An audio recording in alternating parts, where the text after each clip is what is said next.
Reflexão da liturgia da palavra do 29º domingo do tempo comum. Na sociedade, as relações de poder são muito evidentes. A maioria das pessoas quer poder, visibilidade, lugar de destaque, e se isso for possível, sem sofrimento pessoal, melhor, mesmo que outros sofram por causa disso. Esse tipo de comportamento não condiz com o ensinamento cristão que busca inverter essa ordem e esse sistema excludente e injusto, colocando o serviço ao próximo como algo primordial para um mundo melhor, um mundo de relações fraternas e sem competições. Mas, infelizmente, estamos ainda longe de conseguir isso, pois muitas vezes, até mesmo dentro das igrejas, encontramos esse tipo de comportamento competitivo e desumano que diminui o outro para poder aparecer. Isso quando um não prejudica o outro para se beneficiar.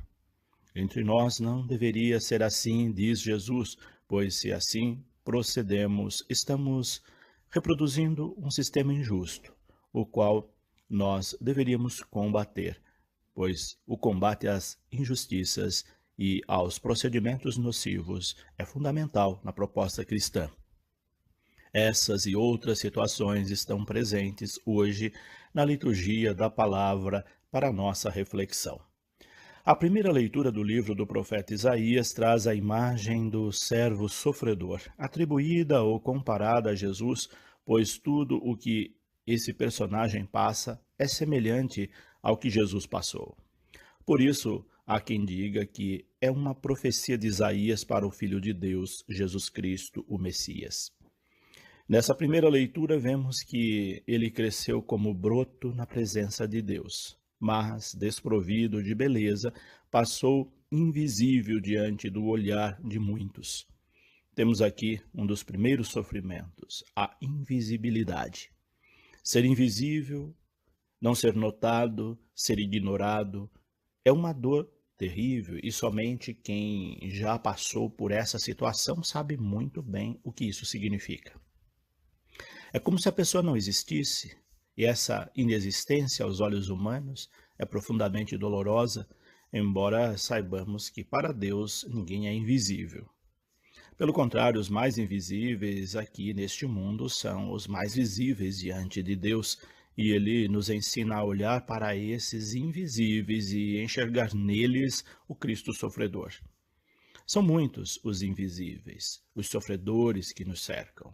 Eles estão distribuídos nos diversos setores da sociedade, desde os moradores de rua, que muitos passam por eles, mas não os veem, como gente, mas como lixo que suja as ruas, até os que exercem funções sem status, como os varredores de rua, os lixeiros, os que usam algum tipo de uniforme que os colocam numa massa de iguais, portanto, invisíveis. Todos estes sofrem de alguma forma por não serem notados. Não por vaidade, mas pelo simples desejo de existência, de serem valorizados como pessoas, como gente e também como profissionais. Quem não é visto não existe para a sociedade, e isso é profundamente doloroso. Assim, o servo sofredor narrado nessa primeira leitura faz a experiência da invisibilidade, a experiência de não ser notado, e por isso sofre também rejeição, desprezo, sendo experimentado na dor. Esse desprezado e esquecido foi acolhido por Deus para redimir o sofrimento de todos os que passam por situações similares. Porém, para isso, ele teria que ir até as últimas consequências da sua dor. Assim, Deus fez de alguém tão pequeno o maior de todos e elevou todos os pequenos à grandeza de Deus. Desse modo, pelas amarguras suportadas, ele viu a luz e ficou satisfeito, saciado. Ou seja, tornou-se grande, o Redentor do mundo. Vemos aqui um Deus que inverte a ordem das coisas. Aquele que ninguém notava, marginalizado e esquecido, tornar-se-ia grande, o Redentor de outros semelhantes a ele.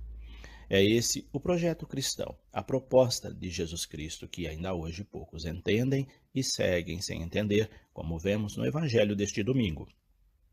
Tiago e João, os filhos de Zebedeu, discípulos de Jesus, queriam que Jesus lhes concedesse Um lugar de destaque, um lugar privilegiado, um à esquerda e outro à direita, quando ele estivesse na glória.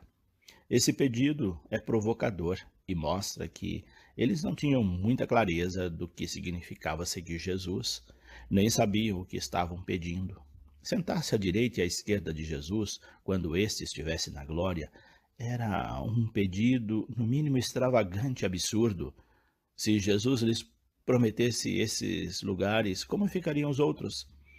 Ele estaria concedendo privilégios, e isso é injusto. Jesus não promete privilégios a ninguém. Esses discípulos estavam produzindo ou reproduzindo comportamentos sociais, comportamentos deste mundo, das relações que eles estavam acostumados a ver. Neste mundo, as pessoas buscam privilégios, mas na companhia de Jesus isto é inconcebível. Esse pedido nos faz recordar o mundo em que vivemos, quando as relações são pautadas em interesses pessoais. Todos querem lugares de destaque, querem privilégios, querem ser servidos, mas poucos estão dispostos a servir, a pagar o preço da invisibilidade, sobretudo da invisibilidade divina, que é o mais importante.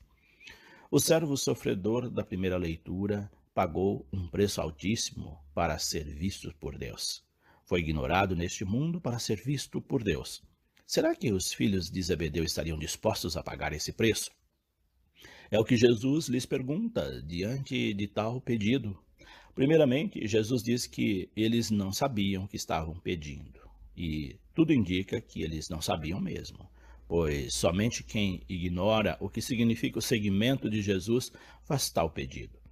Depois os questiona, perguntando se eles estariam dispostos a passar por tudo o que ele iria passar, ou seja, beber do cálice amargo da humilhação, da perseguição, da calúnia, ser batizado com o batismo de sangue e a cruz, enfim, enfrentar com humildade todo o sofrimento que a sua missão previa, ser provado na dor, como o servo sofredor.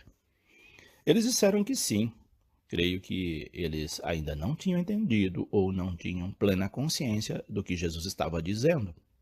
Mas mesmo respondendo que sim, Jesus disse que não cabia a ele dar lugar de destaque a ninguém. Isso cabe a Deus, Pai, conforme os merecimentos de cada um. Ou seja, Jesus deixa claro que segui-lo não é garantia de benesses e recompensas. Portanto, quem quer segui-lo deve estar ciente disso para não se decepcionar depois. Penso que muitos cristãos ainda não se deram conta e, por isso, continuam a buscar e a seguir Jesus interessados em alguma coisa, algum benefício próprio. Quando não recebem o que esperam, brigam com Deus, abandonam a religião, vão buscar outra religião ou simplesmente não praticam mais nenhum tipo de religião.